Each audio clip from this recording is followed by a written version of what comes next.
Hey there, Eggheads. Juan Carlos Bagnell here for Newegg Studios, and I have a confession to make. I am a mobile gamer. No, really, I play a lot of games on my phone, especially these days where our living room is now an office for my wife and a school for my daughter. I take my gaming where and when I can get it. But mobile gaming has a deservedly terrible reputation, thanks to a number of factors. It's easy to lose sight of the fact that there are some truly great games to play on phones and tablets, from older console and PC ports to unique experiences just for phones. It's my unpopular opinion that the games aren't really the problem with mobile gaming. How would we fix mobile gaming? I'm glad you asked. Here are our top 3 ways to rehabilitate the reputation for gaming on the go. Number 3, better friends lists and matchmaking tools. Your phone is probably your primary communication gadget. So why are social gaming tools such garbage? Google Play Games recently made it a little easier to create a list of pals, see what games they're playing, and rank scores on a generic leaderboard. And that's about it. It's up to every individual game developer to make their own solution for pairing players. There's no first-party option for invites. There are no Google tools for TeamSpeak or in-game chat. You can staple something together with Twitch, Slobs, Discord, or YouTube, but there's nothing available out of the box. One of the most exciting things about gaming is how sophisticated the ecosystem has become for co-op and competitive play, and how accessible the tools are for sharing gameplay. Gaming is extremely social. Mobile gaming is not. Number 2, clear certifications for controllers and gaming accessories. If you've ever tried to take mobile seriously as a gaming option, this has probably happened to you.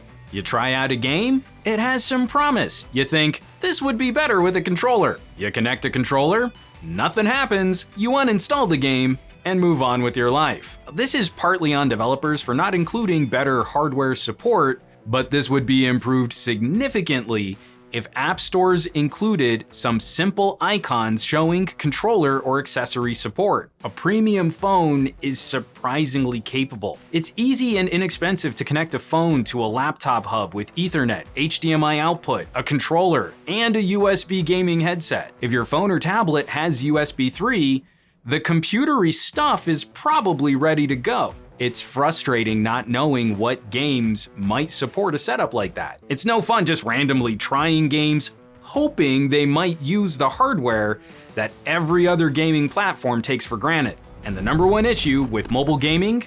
Better disclosure for what in-app purchases a player will face. I'd like you to consider 2 different scenarios for paying a game developer. Situation 1, you install a free game, you play it for a while. You enjoy it, but it has ads or locked content. You look in the settings and see that a one-time purchase will unlock the full game and disable ads. Done! Nothing could be easier. Situation 2, you install a free game. You are immediately thrust into a resource management nightmare, and your gameplay is constantly interrupted by cooldown clocks and RNG mechanics. You could grind for months to accrue in-game currency and materials, or you could shortcut that grind by paying hundreds of dollars on stuff that'll just get chewed up in a digital slot machine with no promise of a payout. According to Apple and Google, these are the same thing. They're both in-app purchases. Now, we know that's crap.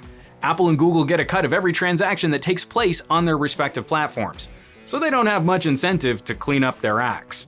With no pressure or disclosure, greedy game developers face little opposition for employing terrible monetization mechanics. Worse, it's easier for a more honorable game developer to get lost in the wasteland of awful titles.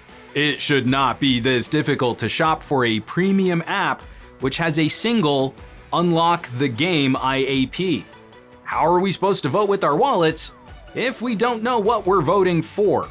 There's no reason why consumers shouldn't be able to filter titles based on genre, rating, and monetization. The number 1 practice harming mobile gaming comes directly from the shopkeepers running the mobile gaming stores. So there you have it, our top 3 recommendations for fixing mobile gaming.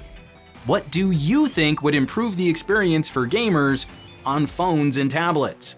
There's tons of drama on the mobile gaming front, with Apple pulling contracts for developers on Apple Arcade and Epic suing Apple and Google over antitrust policies in their app stores. Can mobile gaming be revived as a platform for serious gamers? Or will game streaming services like Game Pass and Stadia take over?